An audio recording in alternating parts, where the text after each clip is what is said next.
दूसरा प्रसंग आत्मदेव ब्राह्मण का है। आत्मदेव नामक ब्राह्मण जो कि निसंतान है, पत्नी धुंधुली जो कि बड़ी कलहा है, कलह प्रिय है, पति से कलह करती है। अगर मैं साधारण भाषा में इसको परिभाषित करूं तो ये समझ लीजिए कि बड़ी मॉडर्न है। फैशन और जो भी कुछ आधुनिकता है उसका समावेश है उनमें। जैसे धुंधुली नाम की उनकी गृहिणी है, इनकी गृहस्थी चल रही है, बढ़िया चल रही है। धुंधुली और आत्मदेव ब्राह्मण गृहस्थी का बहुत सा समय व्यतीत करते हैं, किंतु बस एक कमी की जी संतान नहीं। धुंधुली को इसका दुख नहीं है, किंतु आत्मदेव ब्राह्मण को बड़ा दुख है।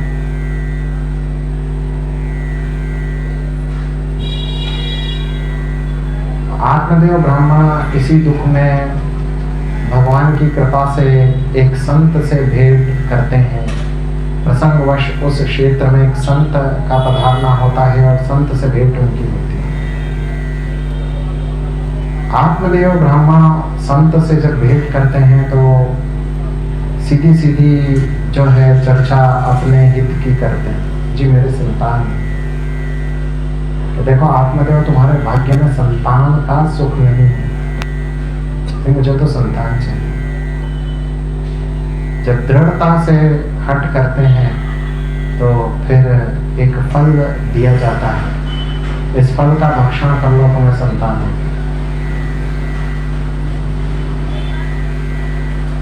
फल का भक्षण करना किसने है? फल का भक्षण गृहिणी ने करना है, धुंधुली ने करना है। धुंधुली को फल दिया जाता है। अब धुंधुली हो सकता है संतान चाहे भी, किंतु उसे बड़ा भय है कि संतान प्राप्ति के उपक्रम में, इस चक्कर में उसका फिगर खराब हो जाएगा। बड़ी फैशन की बड़ी अनुयायी थी, जैसे बताया मैंने। मुझे बहुत कुछ जो है परिवर्तन सौंदर्य में आ जाया करते हैं संतान उत्पत्ति के उपरांत, और फिर संतानोत्पत्ति के समय प्रसव पीड़ा जो होती है उसका तो कहना ही क्या। तो ये सब नहीं सहन करना है हम।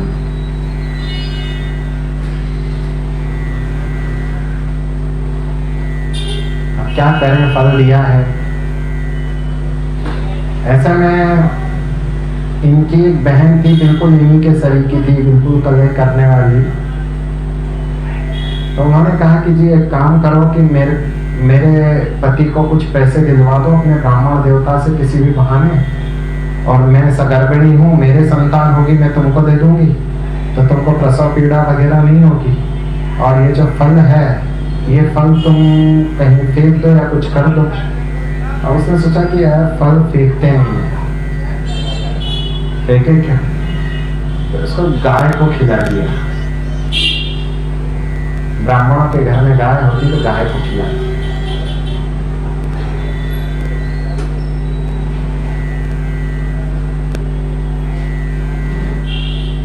सगर्भिणी की बहन को एक संतान होती है।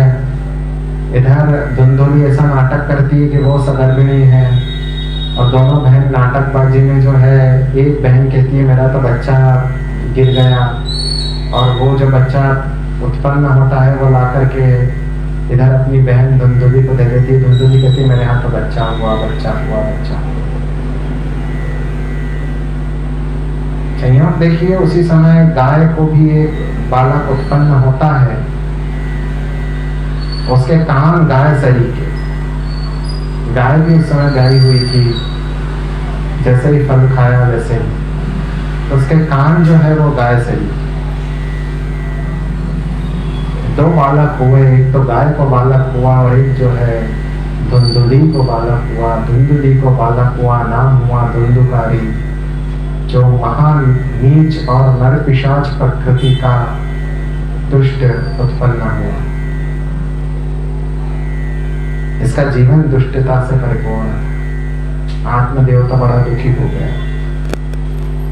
इधर गोकर्ण नामक रखा गया उस बालक का जो कि गाय के द्वारा उत्पन्न हुआ। तो बालक क्या था? बालक, उस बालक ने जो है जन्म लेते से ही कुछ ही दिनों के भीतर सारी विद्याओं को प्राप्त करके पिता से विरक्ति मार्ग का आश्रय लिया और तीर्थाटन करने घर से चला गया।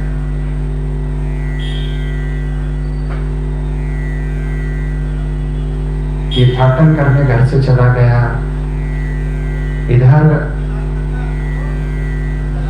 धुंधुकारी थोड़ा बड़ा हुआ, माता पिता को पीड़ित करने लगा। अब उस माता को भी वो पीड़ित किया जिसने इसको जो है लेके आई, बहन का बेटा था और अपने बेटे से बढ़ कर के पाला। माता ने इसका पक्ष लिया, इसकी बुरी बातों में इसका पक्ष लिया बचपन में। इसने माता को भी पीड़ित करना आरंभ किया। पिता से अधर्म देखते हुए बना तो वो वन में चले गए और वहां किसी समय मुक्ति को प्राप्त हो। और फिर इसने धन के चक्कर में अपनी माता को हत्या कर दी। फिर इसने कुछ वेश्याएं घर में पाल ली थी, जिन वेश्याओं ने धन के चक्कर में इसको समाप्त कर दिया, इसकी हत्या कर दी। धुंधुकारी, धुंधुकारी की कथा भी आप लोगों ने कितनी बार सुनी होगी, है ना? सुनी।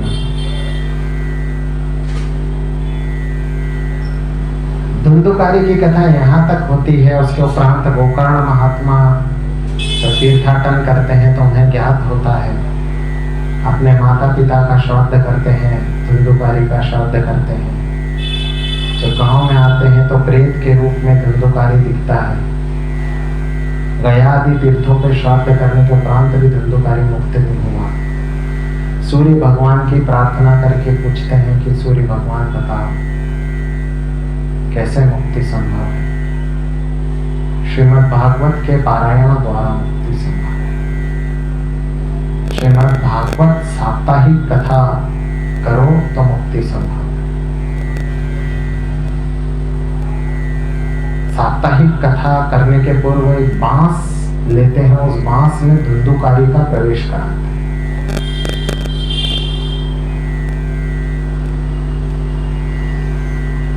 कथा होती है, उसके उपरांत धुंधुकारी मुक्त हो गया।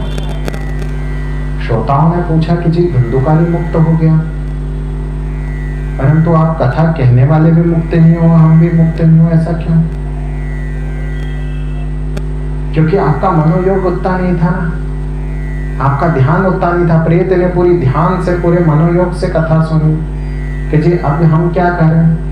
तो आप साल भर प्रांत पुनः कथा करेंगे और पुनः आप मनोयोग से सुनेंगे और फिर भगवत प्राप्त होगी। ये कथा का दूसरा भाग है। पूरी धुंधुकारी, गोकर्ण महात्मा और आत्मदेव ब्राह्मण वाला प्रकरण महात्म्य कथा में सुनाया जाता है। आपने कितनी बार सुना होगा। इस पे कुछ दो शब्द हमारी ओर से।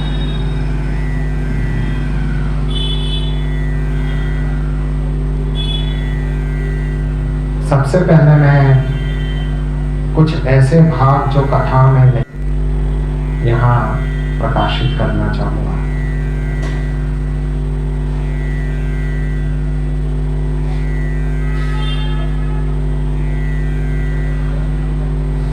धुंधुकारी प्रेत जो था, उनको एक बांस में प्रवेश कराया गया। ये बात आप लोगों ने सुनी हुई। 7 पोड़ वाला बांस आज भी है। ये वस्तुतः क्या है? एक बड़ा भारी प्रेत था। प्रेत को बांधने की एक विद्या होती है,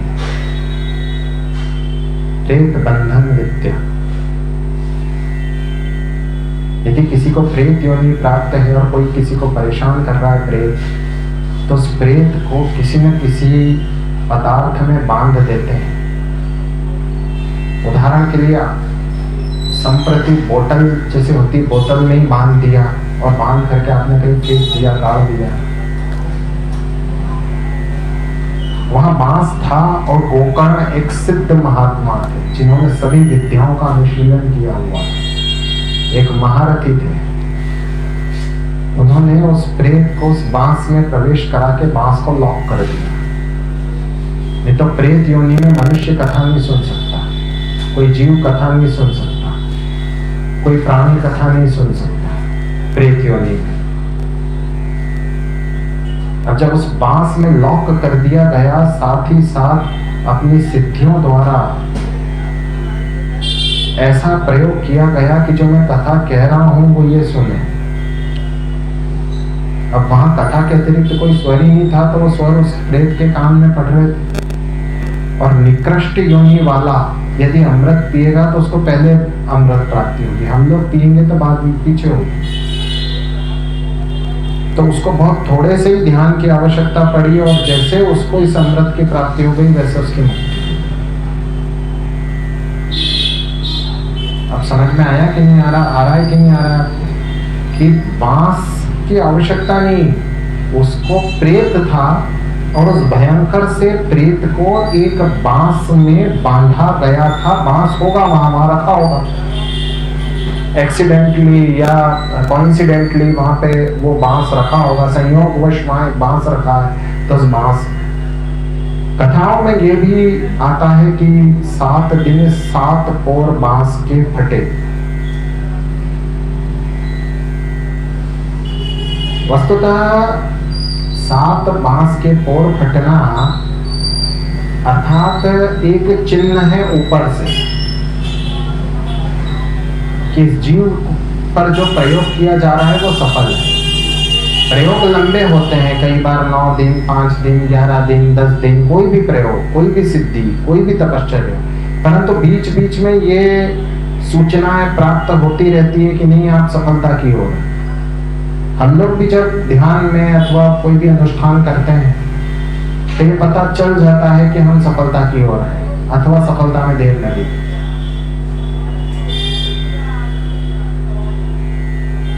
विफल भी हो तो भी छोड़ते नहीं है। जैसे धनुर्मास में अपने को पता था कि बीच में अनहोनी होगी, मैंने बता दिया था तुमको, लेकिन अब होने भी वाली थी तो भी अपने को मैदान तो नहीं छोड़ना था, जो थे वो तो थे।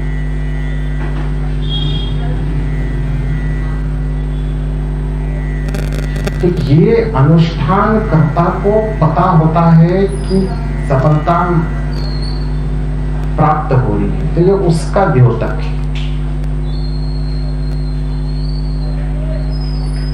प्लीज उसको परंपरा का अंग बनाने का, अर्थात घर घर में बांस रखने का, अर्थात सबके घर प्रेत है, बड़े बड़े धुंधुकारी,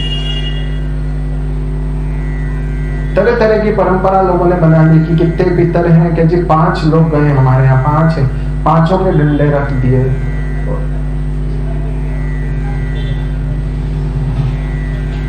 कोई इंसिडेंटली बिल्कुल संयोगवश वहां पे बांस था।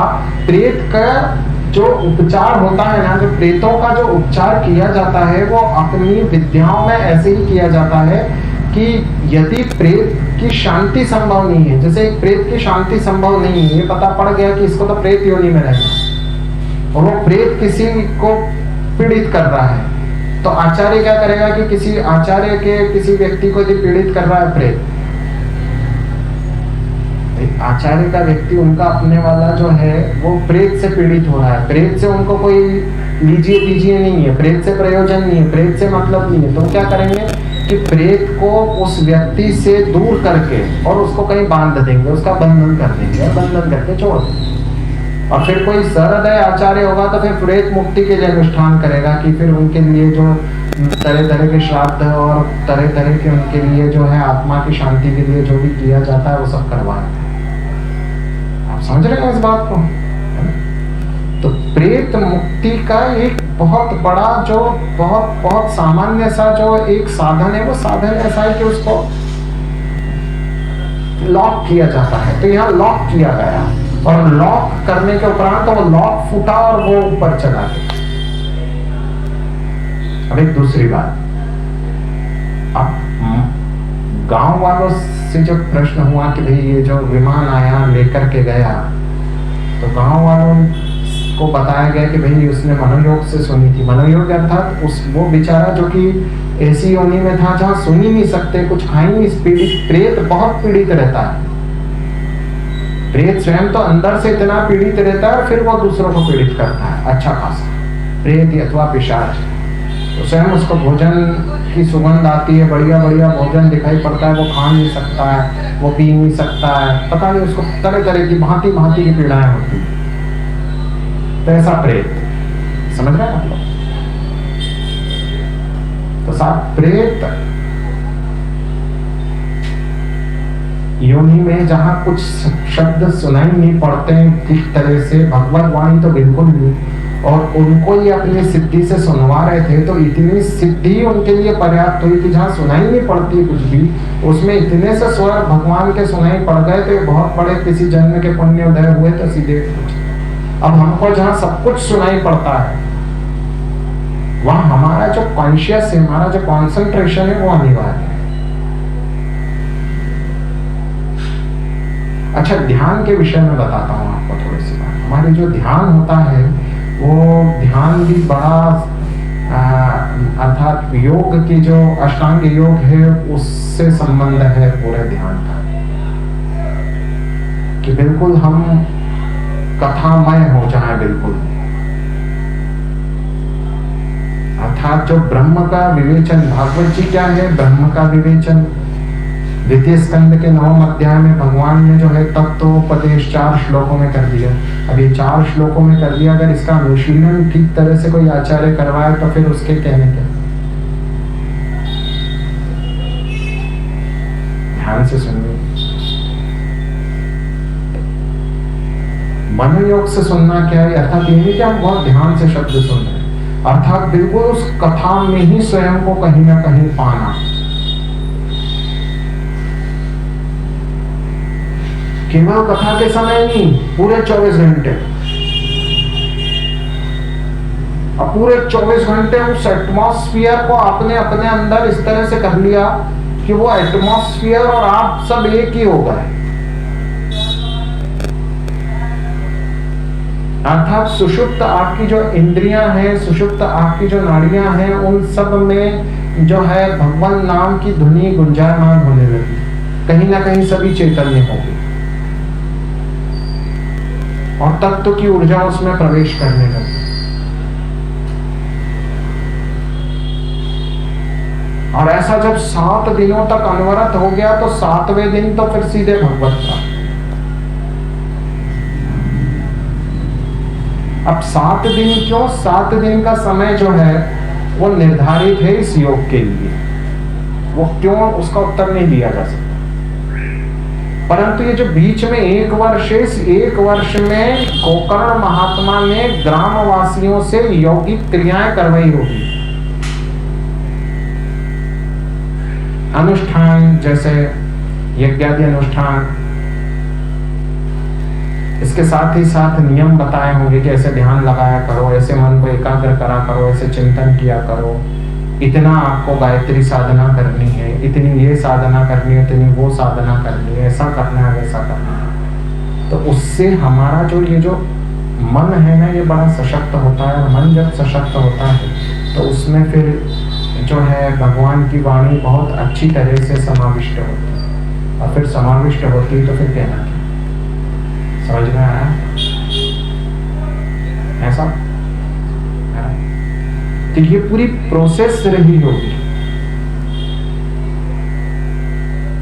और 7 दिन की कथा, अर्थात ऐसा नहीं है कि कोई 3 घंटे कथा चल रही है और इधर हम घर में टीवी भी देख रहे हैं, उधर घर में हम मस्ती भी मार रहे हैं, इधर हम झूठ सच भी बोल रहे हैं, इधर मोबाइल भी सुन रहे हैं, पता नहीं सारे ही काम कर रहे हैं और उधर 3 घंटे कथा में बैठे हुए हैं। ऐसा नहीं हो रहा है जी। 24 घंटे में सिर्फ शुद्धि का समय निकाल दो इनका, कि बस शुद्धि कर रहे हैं, स्वयं की संध्या कर रहे हैं 2 समय, बस बाकी पूरे समय कथा।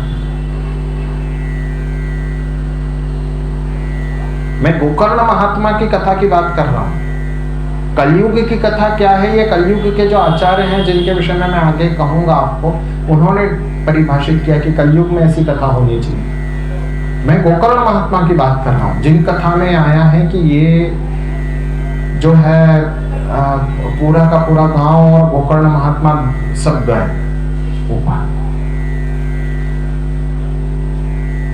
तो मनोयोग से करना, ये ये सुनना ये एक बहुत बड़ा कृत्य है, एक बहुत बड़ा कर्म है।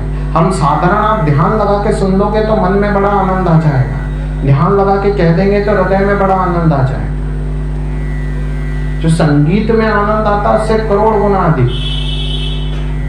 संगीतज्ञ जब संगीत बजाता है और किसी राग में वो उसका जब प्रवेश हो जाता है, बिल्कुल राग और वो दोनों एक साथ हो जाते हैं, एक चित्त हो जाते हैं, तो जैसे उसका संगीत पूरा होता है, जैसे वो तो वो सोचता है कि अरे पता नहीं क्या, उसका बुद्धि संसार में ठहरती ही नहीं बहुत देर तक।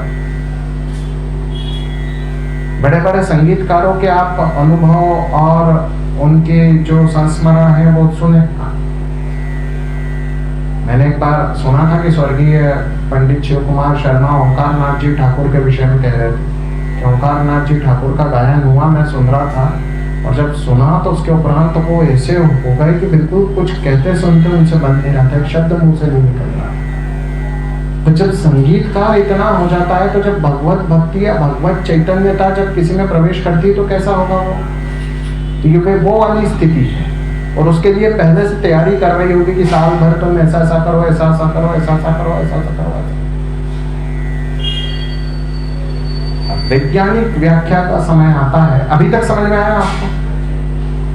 वैज्ञानिक व्याख्या का समय आता है, हम गोकर्ण आख्यान की छोटी छोटी बात समझते हैं, क्योंकि देखिए भक्ति ज्ञान वैराग्य तो टोटल अध्यात्म का मामला है कि भक्ति के अधिष्ठात्र देवी, ज्ञान के अधिष्ठात्र देवता, वैराग्य के अधिष्ठात्र देवता। वैराग्य और ज्ञान बूढ़े क्यों हैं? क्योंकि बिल्कुल वैराग्य विरक्ति का कहीं संसार में भाव नहीं है, सर्वत्र अनुरक्ति अनुरक्ति है, और ज्ञान की कहीं पूछ नहीं है। शोबाजी सब जगह चल रही है, तो आज भी चल रही है ना शोबाजी। मैंने कहा कथा के अंत में धन प्राप्ति के गारंटीड उपाय बताऊंगा, साथ में प्रसाद की व्यवस्था है यहाँ पे, लेकिन उन लोगों के लिए जो पूरी कथा सुने। भीड़ तो सुनिश्चित कर ली साहब, मैं जो भी वीडियो या फोटो बनाऊंगा उसमें ऐसी भीड़ दिख रही है बिल्कुल बैठे हुए लोगों। मैंने वीडियो वगैरह अपने फोटो वगैरह बनवाए, जो दूर बैठ के देख रहे हैं, पता नहीं सुदूर प्रांतों में कहते महाराज क्या कितनी भीड़। फिर मैंने उपाय बताने आरंभ किए कि किसी ऐसा है धन प्राप्ति के लिए ये कर लो, धन प्राप्ति के लिए वो कर लो। बेचारी माताएं बहनें अपने घरों में उतार चढ़ाव से परेशान, दुखी, त्रस्त, व्यथित, चिंतित, वो सब उपाय करने भक्ति फिरी कि चलो ऐसा कर लेते, शंकर भगवान के ज्ञाना चालो से। वो अलग बात है कि फिर उपाय से काम नहीं हुआ तो थोड़े दिन बाद गाली निकालनी भी आरंभ करी कि अरे करते रहे और कुछ हुआ नहीं है। समझ में आ रहा है? तो ये क्या होता है कि कथा में ज्ञान का खंड यदि जागृत नहीं किया गया या विरक्ति का खंड जागृत नहीं किया गया, केवल इंटरटेन किया गया कि अरे कृष्ण जन्म बहुत सुंदर सुना है या क्या रुक्मिणी ब्याह हुआ, ऐसा पता नहीं संसार में कहीं चलता हो नहीं चलता हो, सब चलते हो, मैं नहीं कर सकता न मुझे ऐसा अभ्यास है। अपन लोग जब उत्सव करेंगे तो उत्सव के नाम से करेंगे, उसमें फिर भागवत जी का नाम नहीं रखेंगे, हम कहेंगे भगवान के उत्सव हो रहे हैं साथ। तो इसी तरह से है ये वैज्ञानिक व्याख्या थोड़ी सी आरंभ करते हैं। भक्ति ज्ञान वैराग्य का विषय पूरी तरह से रूपक है। भक्ति के अधिष्ठात्र देवी, ज्ञान के अधिष्ठात्र देवता वैराग्य के, तो उनमें कुछ वैज्ञानिक का कोई विषय नहीं है। फल में से बच्चे होते हैं क्या?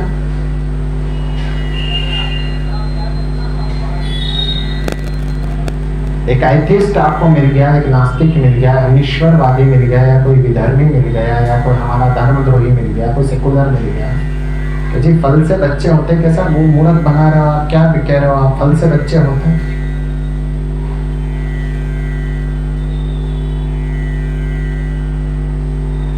ऐसी औषधियां बड़ी प्रसिद्ध और सिद्ध हैं और साइंटिफिक मेडिकल साइंस में जिसके ट्रीटमेंट होने आरंभ हो चुके हैं, जिनसे जो है संतान उत्पत्ति हो सके।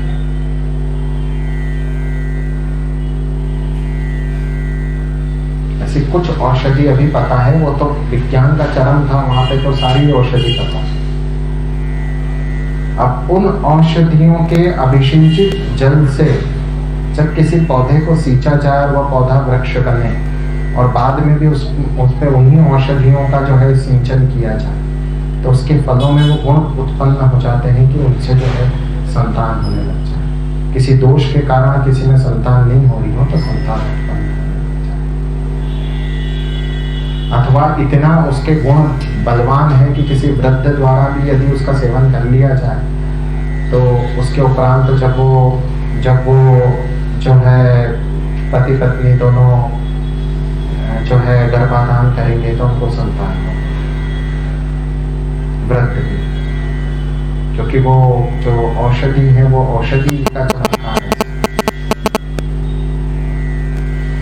औषधि उन तत्वों का रक्त में और हमारे वीर्य में समावेश कर देगी कि जिसके द्वारा जो है संतानोत्पत्ति हुई। और यदि किसी स्त्री में या किसी पुरुष में कोई दुर्बलता है तो उसका भी रिपेयर कर देगी, उसको भी ठीक कर देगी औषधि। इतनी बड़ी बड़ी औषधियां जो है प्राप्त होती है, रिसर्चर्स जो है उन्हीं औषधियों को तो ढूंढते हैं।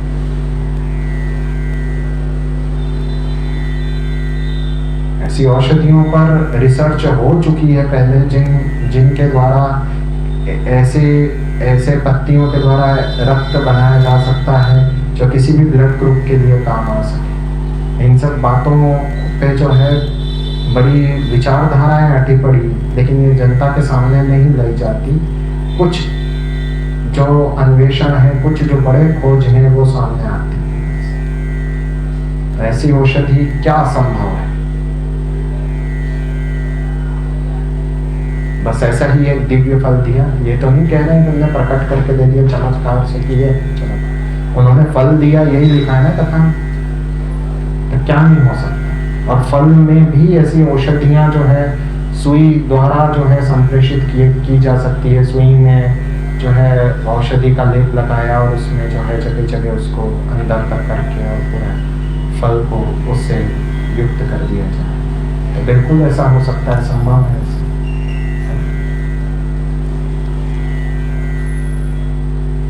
गाय के द्वारा मनुष्य का बाला, ये तो बिल्कुल असंभव है। चलो ठीक है, फल से संतान हो गई ये तो मान ली, लेकिन गाय के द्वारा मनुष्य का बालक और फिर कान गाय के, ये तो बिल्कुल असंभव है कि। यहां मैं कहना चाहूंगा कि अभी अपने पास में एडिटिंग नहीं है, अपने जो YouTube के लिए बढ़िया एडिटिंग अपने पास में फीचर्स नहीं है, और ना अपने को इतना उसका ज्ञान है, अनुभव है। तो किसी को यदि इसकी प्रमाण चाहिए हो तो मैं लिंक उपलब्ध करा दूंगा, और भविष्य में तो फिर लिंक स्क्रीन पे दिखेंगे।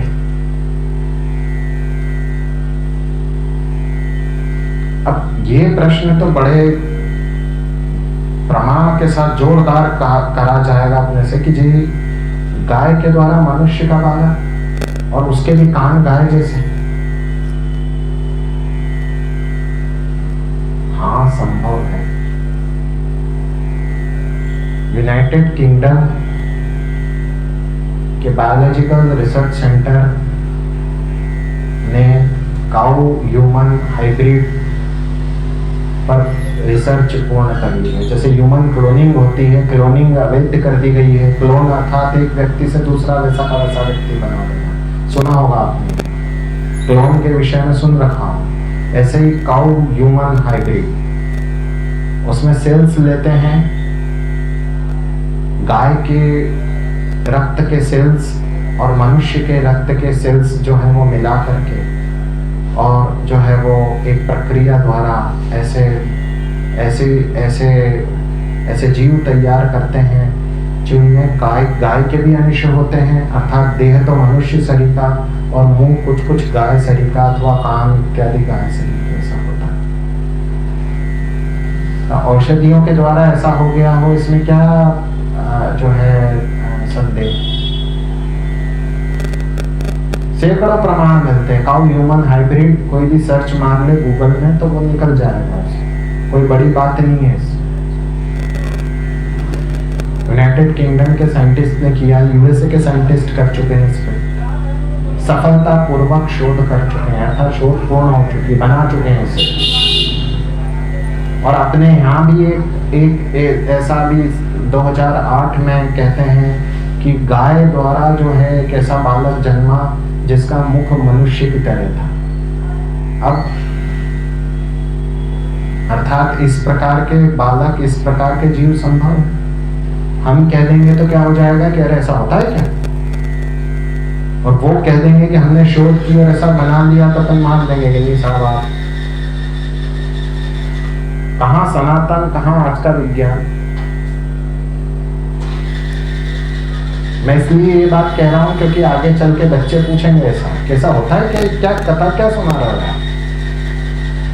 मैंने आवश्यकता समझी कि ये पॉइंट है, यहाँ बताना चाहिए, सच बात है, इसलिए बता रहा हूं।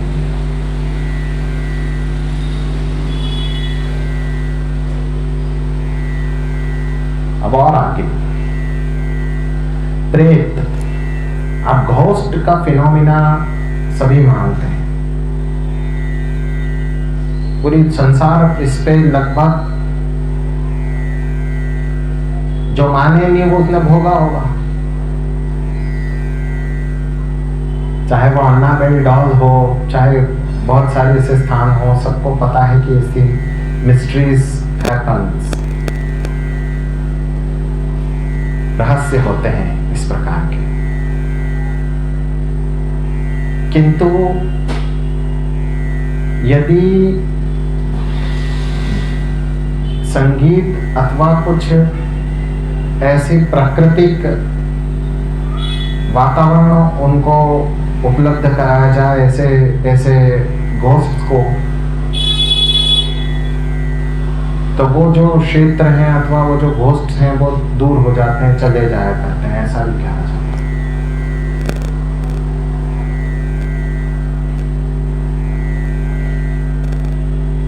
लेकिन ये प्रश्न तो बहुत बड़ा है कि गोकर्ण महात्मा और पूरा का पूरा गांव को लेने विमान आया, क्या महाराज आप भी तो इतने दिन से कथा सुना रहे हो, आपको लेने तो नहीं आया विमान, और फिर आपके लोगों को लेने भी विमान नहीं आया।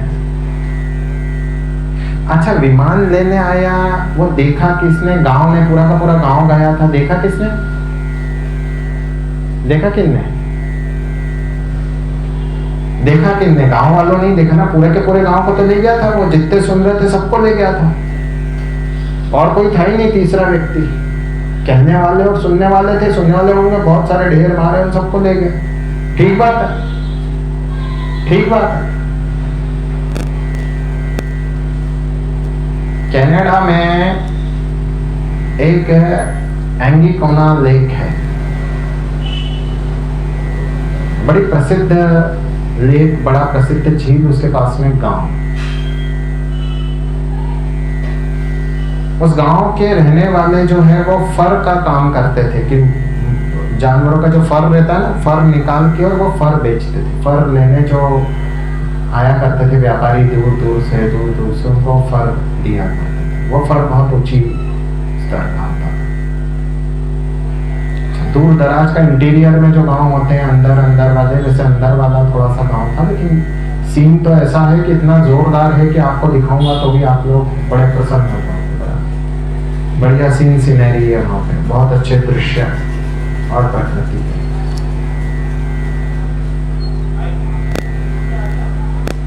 अब एक व्यवसायी वहाँ पे नवंबर 1930 में आया।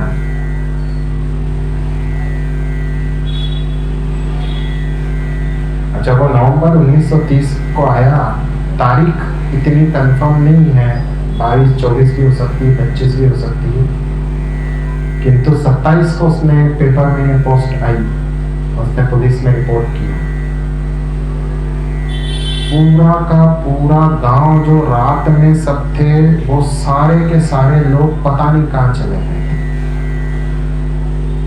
एक प्रत्यक्षदर्शी ने तो उस व्यापारी को भी बताया कि अभी 1 घंटे पहले तो सब यहीं थे, घरों में चूल्हे जल रहे थे, भोजन पक रहा था,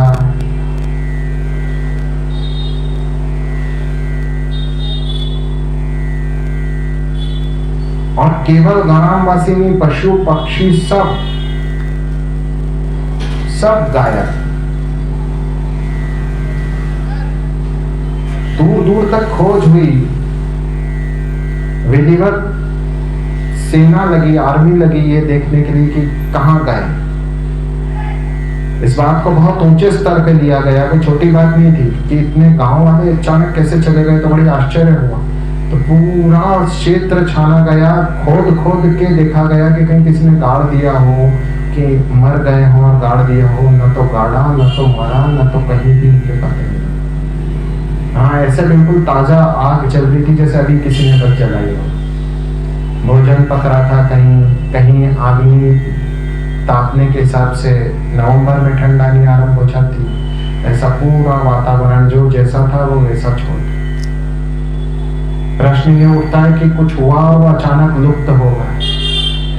ये बड़ी मिस्ट्रियस घटना के रूप में, आश्चर्यचकित करने वाली, आश्चर्यजनक घटना के रूप में ये इतिहास में दर्ज जो है ये प्रकरण है। ये घटना बड़ी आश्चर्यजनक, सबसे बड़ी आश्चर्यजनक घटना हो सकती, मैंने आपको सुनाई। अब ये सही है, और ये कह दिया कि पूरा पूरा गांव लुप्त हो गया। अरे विमान देखा, किसने विमान देखा? उन लोगों ने जो विमान में बैठ के चले गए। और फिर ऋषियों ने जब उसको राइट डाउन किया, हम तक कथा ही तो कथा ही, पर वो लोग चले गए, ये बात तो थी ना। चले तो आज भी जाते हैं, गांव के गांव तो आज भी गायब हो रहे हैं, देख लो। एक के दुख के व्यक्ति तो हर 3-4 वर्ष में इस तरह से लुप्त होते हैं। उनके तो प्रकरण में इतने सुना हूं आपको कि लिस्ट की लिस्ट दे दूं। अभी एक दो के नाम बताना नहीं मेरे को शोभा देता, किंतु मैंने एक प्रकरण बताया जहां पूरा का पूरा गांव देखते देखते गायब हो गया, लुप्त हो गया। अभी ढूंढने बैठूंगा 4-5 प्रकरण और निकल जाएंगे इस तरह से कि वहां भी गांव लुप्त हो गया, यहाँ भी गांव लुप्त हो गया। परंतु ये आध्यात्मिकता के कारण लुप्त हुआ कि उनकी आध्यात्मिक चेतना उतनी थी।